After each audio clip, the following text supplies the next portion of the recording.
Hello বন্ধুরা, আসসালামু আলাইকুম। Welcome to my channel. আজকে আপনাদেরকে আমি দেখাবো বাঁধাকপির পাকোড়া।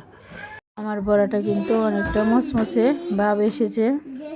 বলেন তো, পাকোড়া বা বড়া খেতে কার না ভালো লাগে? সবার কিন্তু ভালো লাগে। আর শীতকাল মানেই বড়া পাকোড়ার সমাহার। এখানে আমি যেসব উপকরণ লাগবে পাকোড়া বানাতে সেগুলো নিয়েছি। এখানে কাঁচামরিচ কুচি করে নিয়েছি, এখানে পেঁয়াজ বেশি পরিমাণ কুচি করে নিয়েছি। এখানে আমি পাতাকপি কেটে চিকন করে কেটে ধুয়ে রেখে নিয়েছি। এখানে আমি ডাল ভিজিয়ে কিছুক্ষণ সময় ভিজিয়ে রেখে ধুয়ে পরিষ্কার করে নিয়েছি। এখানে আমি চালের গুঁড়ো আর আটা একসাথে মিক্স করে নিয়েছি এক বাটির মতো। এখন এটাকে আমি কিছু উপকরণ দিয়ে মিশিয়ে নেব। প্রথমে পাতাকপিগুলো ঢেলে দিয়েছি, এখন আমি ডালগুলো দিয়ে দেব। এখন আমি পেঁয়াজ কুচিগুলো দিয়ে দেব, আমি কাঁচামরিচগুলো দিয়ে দেব। আস্তে আস্তে এগুলো সবগুলো উপকরণ দিয়ে দেব। এখানে চাল আর ময়দার গুঁড়ো দিয়ে দিলাম। এখানে স্বাদ মতো 1 চামচের মতো লবণ দেবেন। মনে রাখবেন বড়ার মধ্যে কিন্তু কম লবণ দেবে। এখানে 1 চামচের মতো হলুদ গুঁড়ো, এখানে 1 চামচের মতো ধনিয়া গুঁড়ো, এখানে 1 চামচের মতো জিরা গুঁড়ো।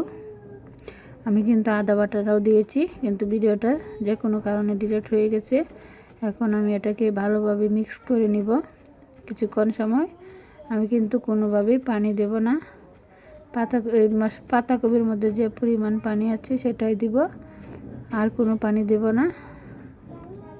পানি দিলে কিন্তু ডোটা নরম হয়ে যাবে, সেই জন্য আমি পানি দেব না। যাতে শক্ত করে সেভাবেই করে নিব। আমার ডোটা কিন্তু কমপ্লিট হয়ে গেছে। মধ্যে কড়াই বসিয়ে দিব, কড়াইটা কিছুক্ষণ গরম করে নিব। এখন আমি পরিমাণ মতো রান্নার সয়াবিন তেল দিয়ে দিব। তেলটা গরম হওয়া পর্যন্ত অপেক্ষা করব। আমার তেলটা কিন্তু অলরেডি গরম হয়ে গেছে। এখন আমি সবগুলো বড়া দিয়ে দেব।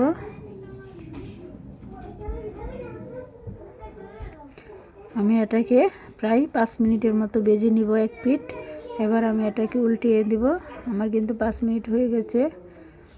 আমি প্রত্যেকটা বড়া এভাবে উল্টিয়ে নিব। আমি কিন্তু এভাবে সময় নিয়ে প্রায় 15 মিনিটের মতো ভাজবো। চুলার আঁচটা কিন্তু আমি কমিয়ে রেখে দিয়েছি। আমার কিন্তু বড়াগুলো অলরেডি ভাজা হয়ে গেছে। আমি বলে দিয়েছি প্রায় 15 মিনিটের মতো ভাজবো। আস্তে আস্তে করে বারবার উল্টিয়ে দিব, এভাবেই ভাজবো। আমি এভাবে তৃতীয় ধাপ পর্যন্ত ভেজে নিব।